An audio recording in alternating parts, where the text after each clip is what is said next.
Bom dia! Vamos para mais uma correção. Hoje nós vamos trabalhar sobre a globalização. O que vem a ser a globalização? É onde você compra e vende sem sair de casa. É a tecnologia ao seu favor, tá? Mas não esquecendo que para você fazer essas compras, você tem que usar muito o cartão de crédito. Algumas empresas até utilizam o boleto, mas a maioria está conectado. Porque o que vem a ser a globalização? A globalização do mundo. Não só financeiramente, mas como nas redes sociais também, você consegue se conectar com o mundo, tá? Você está aqui, você pode falar com alguém da Alemanha, da Argentina ao mesmo tempo, certo, pessoal? Vamos para a correção, de olho na prova, tá? Então, sobre essa sociedade, a sociedade da comunicação e ação à distância, da velocidade e triunfo tecnológico, e também é conhecida como uma sociedade global. Sobre essa sociedade pode-se afirmar que se caracteriza pela integração econômica dos países, regiões e continentes promovida pelas grandes corporações transnacionais. Então, se eu estou falando para vocês que a gente está num mundo globalizado, então automaticamente a resposta vai ser A. Por que A? Porque estamos juntos em comparação com as transnacionais, que são empresas de fora que vão estar trabalhando em conjunto. Certo, pessoal?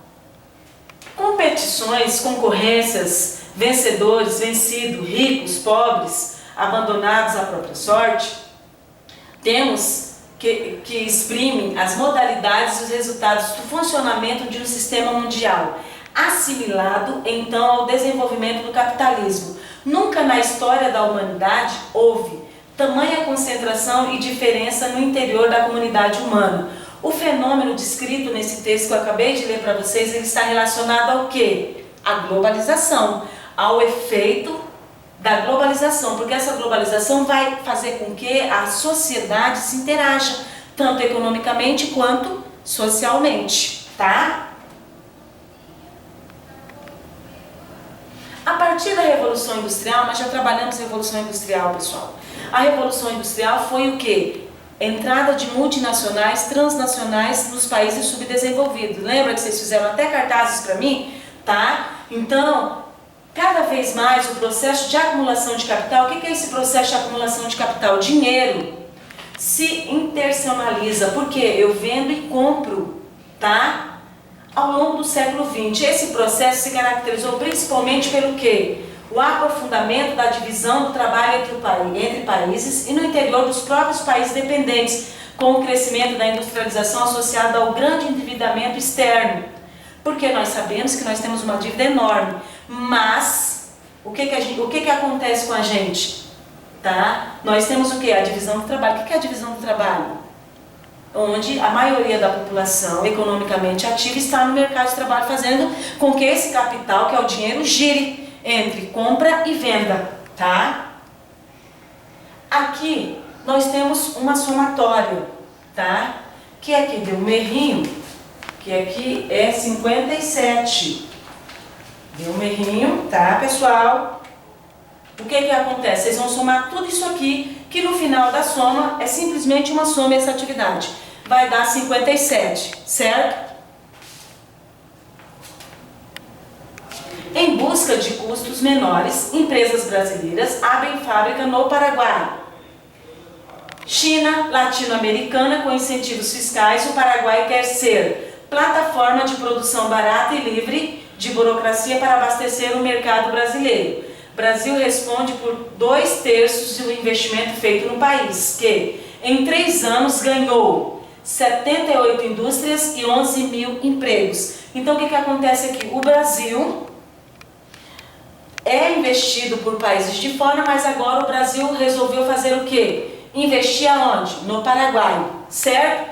A estratégia de atrair investimentos e empregos ao abrir mão da cobrança de impostos, não esquecendo que o Paraguai faz parte do nosso bloco econômico, que é o Mercosul. Então a gente já tem livre comércio entre esses dois países. Tem que existir, porque faz parte do mesmo bloco econômico, certo?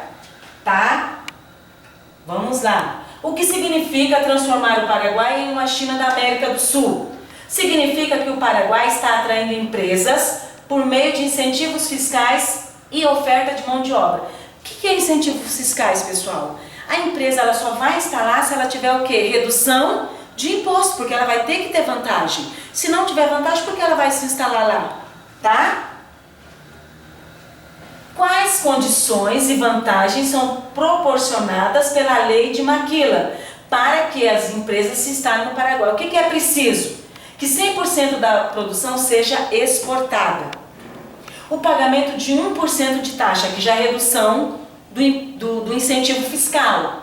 Mão de obra mais barata. A indústria está atrás de mão de obra barata. Menos gasto com energia elétrica. Então ele vai ter essa lei da Maquila, ela vai trazer todas as facilidades para que o Brasil possa instalar as empresas no Paraguai, facilitando a vida dos empresários brasileiros. Tá? Vai haver um crescimento no Paraguai? Vai, pessoal. Mas eles também vão perder, porque eles têm que dar 100% dessa produção para ser exportado. Quer dizer, vai ficar muito pouco para eles, certo? Tendo o processo de globalização como base, indica os itens verdadeiros e os falsos. O processo de globalização encurtou a distância, pois meios de transporte e de comunicação evoluíram. Nós tivemos uma grande evolução, tá?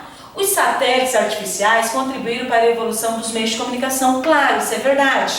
O Reino Unido foi o governo que desenvolveu o primeiro sistema de troca entre os setores governamentais. Não. Quem criou esse sistema foi quem? Os Estados Unidos da América, que a resposta está aqui em cima. Tá? A terceira sentença é falsa porque quem criou foi quem? Os Estados Unidos da América. Presta atenção, pessoal. Tá? A resposta está aqui em cima, certo? O termo aldeia global caracteriza a conexão de todos os lugares. Totalmente verdadeiro. Porque a gente, lembra que eu falei anteriormente para vocês? Nós estamos conectados totalmente, tá? Até a próxima, pessoal. Fiquem com Deus. Olá, pessoal. Continuando a nossa correção. Agora nós estamos na unidade 2, no capítulo 3, tá? De olho na prova.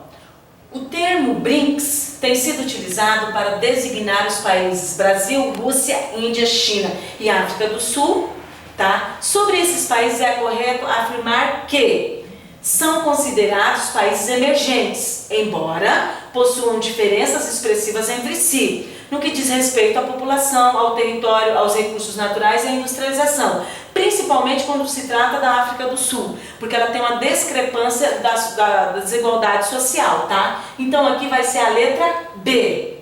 Já a 2, tá? Vamos para 2. A organização dos países em blocos econômicos visa facilitar a economia dos países, estimulando as trocas e a produção sobre os principais blocos, suas características e finalidades. Assinale a alternativa correta. O que são blocos econômicos? São junções de países, tá, que se unem, países membros, para que a economia se estabilize.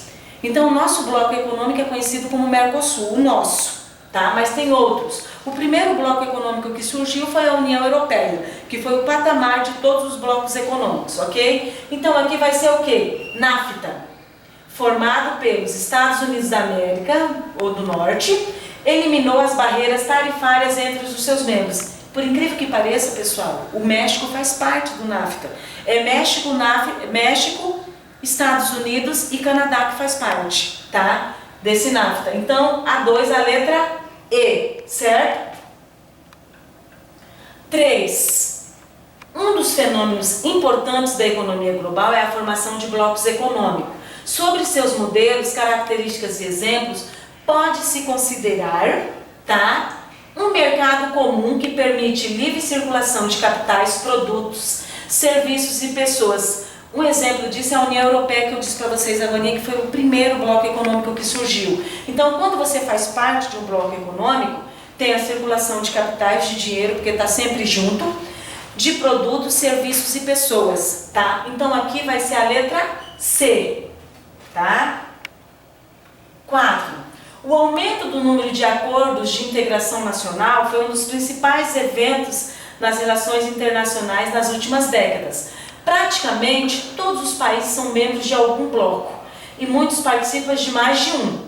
Apresente 2 vantagens de criação de blocos econômicos para os países integrantes. Isso aqui é a vantagem que o país que vai entrar nesse bloco, ele vai ter, certo? A criação de blocos econômicos para os países integrantes, podemos citar a redução de isenção, que nós vimos ali em cima, a circulação de pessoas. Esses países não pagam tarifa alfandegária quando você vai passar. Tipo, estou na Bolívia, venho para o Brasil, a Bolívia não faz parte do Mercosul, mas aí você paga o excesso que você traz. E se você faz parte do bloco econômico, não precisa. Você tem essa isenção, tá? Para determinados produtos, o aumento do volume de trocas comerciais, o maior poder de negociação com outros países e mercadorias internacionais e padronização de regulamentação e normas comuns a produtos e serviços, aumentando o consumo. Então esses países vão estar voltados para que o país cresça economicamente. Eles vão fazer uma coisa para que tudo transcorra bem, tá? Apresente uma característica que diferencia a União Europeia de outros acordos de integração regional. Sabemos que a União Europeia foi o primeiro bloco econômico que existiu. Tá? A principal diferença entre a União Europeia e os outros blocos é ser o primeiro mercado unificado. Ela foi o primeiro a ser criado. Então esse é todo o diferencial dela. Como ela foi o primeiro, tá? Abriu margens para o Mercosul, para o NAFTA. Tá? Nós temos vários outros blocos econômicos, ok? Tá, pessoal? Vamos para as atividades agora. Por que é importante a presença de organismos internacionais na economia? Porque senão vira bagunça. Tudo tem que ter regras para que aconteça economicamente, facilmente, para que se tenha um controle. Senão todo mundo vai vender o que quer, comprar o que quer, sem uma regulamentação, tá? As transações comerciais entre os países se intensificaram e se mostraram cada vez mais complexas. Em função disso, quando países negociam condições comerciais diferenciadas para determinados grupos de país, há favorecimento, não apenas de um país, mas de um conjunto. Se você faz parte de um bloco econômico, vai haver esse favorecimento para o conjunto do seu país. Todos os países vão ser favorecidos, certo? Tá? Leia o trecho da reportagem a seguir. Após reunião de líderes BRICS, diz estar comprometidos com o Acordo de Paris. Continuamos comprometidos com plena implantação do Acordo de Paris, adotado sob os princípios da Convenção Quadro das Nações Unidas sobre mudanças do clima, inclusive os princípios da responsabilidade comum, porém diferenciadas e respectivas capacidades à luz de diferentes circunstâncias nacionais, diz o texto. A declaração foi publicada após encontro dos líderes do bloco, formado por Brasil, Rússia, China, Índia e África, que aconteceu antes do início formal da cúpula em Osaka, no Japão. Tá? Como podemos caracterizar as relações políticas e comerciais estabelecidas pela BRIC? Nós vamos ver o que eles vão fazer. Ela não é caracterizada por ser um bloco econômico, mas envolve economias que se destacam no mercado mundial.